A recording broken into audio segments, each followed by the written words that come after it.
Je reconnais maintenant Madame la députée de Joliette et porte-parole de l'opposition officielle en matière de justice pour votre réplique de 10 minutes. Madame la députée.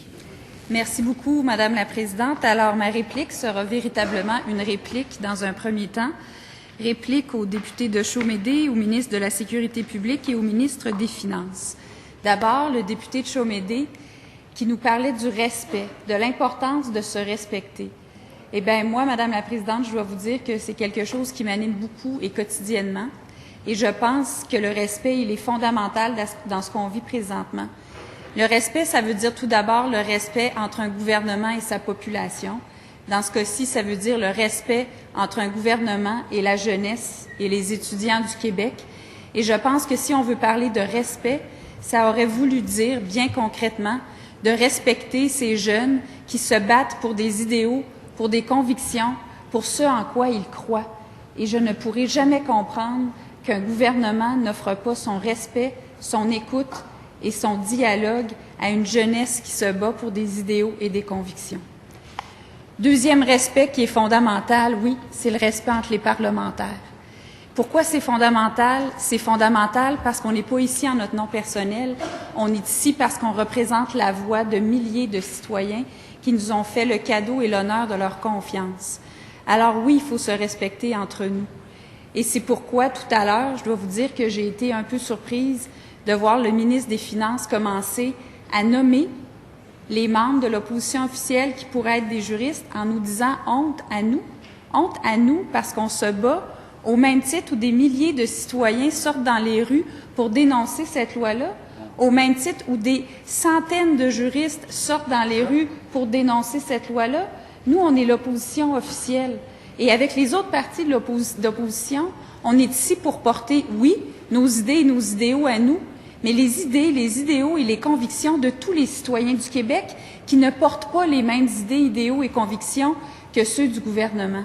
Alors oui, je pense que c'est fondamental le respect et c'est ce à quoi on devrait s'attendre de part et d'autre, surtout dans un débat aussi fondamental, dans un moment aussi fondamental de notre histoire collective avec ce qu'on vit présentement, qui, je pense, n'est pas quelque chose que beaucoup de gens dans cette Assemblée ont vécu jusqu'à ce jour. Alors, le respect, oui. Et ensuite, on me dit, le député de Chaumédé dit « Ah, l'exemple qu'on donne à notre jeunesse ». Bien, justement, je pense que l'exemple qu'on devrait donner à notre jeunesse, c'est de dire que ce n'est pas à coup de loi spéciale qu'on va régler les problèmes qui peuvent être causés par une question fondamentale qui est celle des droits de scolarité, mais plus largement, celle de l'accessibilité aux études supérieures. C'est une question fondamentale, mais qui, du fait de l'inaction et du refus du gouvernement pendant 10 semaines, là, ça c'est clair et net, 10 semaines où on a refusé la moindre écoute, le moindre dialogue pour ensuite le permettre pour 2 heures et trouver un prétexte pour sortir, et puis ensuite le permettre pendant un congrès du Parti libéral à Victoriaville, mais d'une manière archi-pressurisée, et ensuite, quand on a vu que tout le monde ne s'était pas entendu sur les mêmes termes de l'entente, pas dire on va revenir à la table, on va clarifier les choses avant que ça dégénère. Non, non, on a laissé dégénérer. Donc, c'est 10 semaines claires, sans aucune écoute. Et là, après, on va dire qu'on doit donner un exemple autre à la jeunesse, que nous, l'opposition, on doit donner un exemple autre à la jeunesse. Bien, je demanderais juste au gouvernement, franchement, je lui tends la main pour que lui aussi donne un exemple autre à la jeunesse. Et c'est eux qui sont au gouvernement, c'est eux qui sont aux commandes, c'est eux qui avaient entre les mains toutes les clés pour résoudre ce conflit depuis le mois de février. Et est-ce que c'était si impossible? Est-ce que c'était si impensable de s'asseoir avec les jeunes? J'imagine que non, puisque pour la 3e journée consécutive, c'est ça qu'on fait. Mais est-ce qu'il fallait que ça dégénère autant?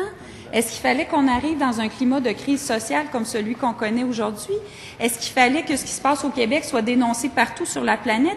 Est-ce qu'il fallait surtout que les gens d'affaires de Montréal qui s'inquiètent des retombées économiques sur les festivals, sur tout ce qui va se passer au cours des prochaines semaines à Montréal, convoquent le gouvernement d'urgence pour qu'on se réveille? J'espère que non. Bien franchement, mais force est de constater que ça a été ça l'attitude pendant des semaines et des semaines.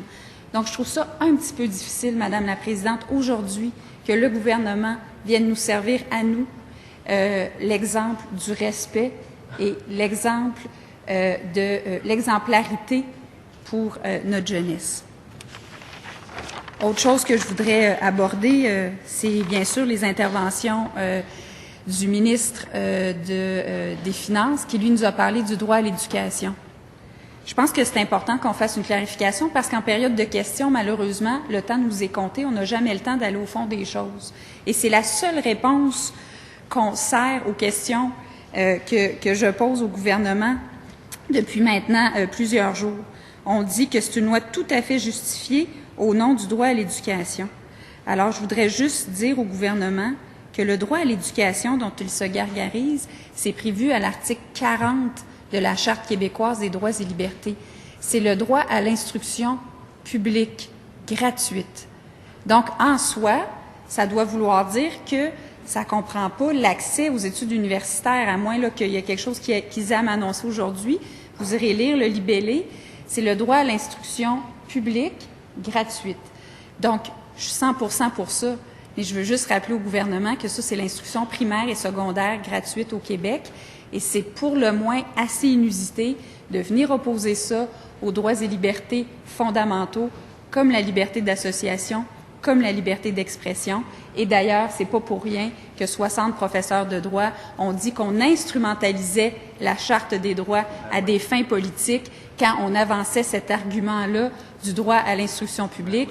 Je veux juste dire au gouvernement que ça ne s'applique malheureusement pas au cas dont ils veulent nous parler. Est-ce que c'est fondamental, l'éducation? Oui. Est-ce que ça comprend l'éducation postsecondaire et universitaire? Oui. Et ça, qu'est-ce que ça devrait nous amener à dire? Ça devrait nous amener à dire tout simplement qu'on n'aurait jamais dû laisser le conflit dégénérer, qu'on n'aurait jamais dû laisser les étudiants dans la rue pendant 15 semaines et qu'on n'aurait jamais dû laisser les étudiants en venir à perdre une session et donc à suspendre leur session par le biais d'une loi spéciale.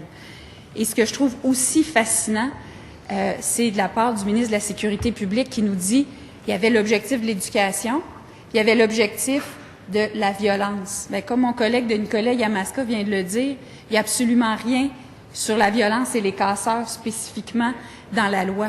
Et le code criminel est déjà là, et les règlements sont déjà là, et le code de la sécurité routière est déjà là. Il n'y a absolument rien dans cette loi-là sur ce qu'on nous prétend être le nœud du problème. Les casseurs, la violence, on est contre tout ça, évidemment.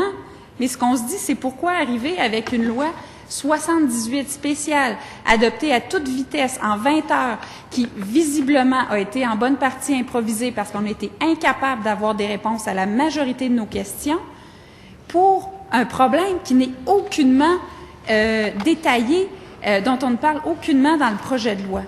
Donc, ça n'a aucun sens. La loi ne s'applique pas aux casseurs, ne s'applique pas à la violence, mais elle s'applique à tout le monde.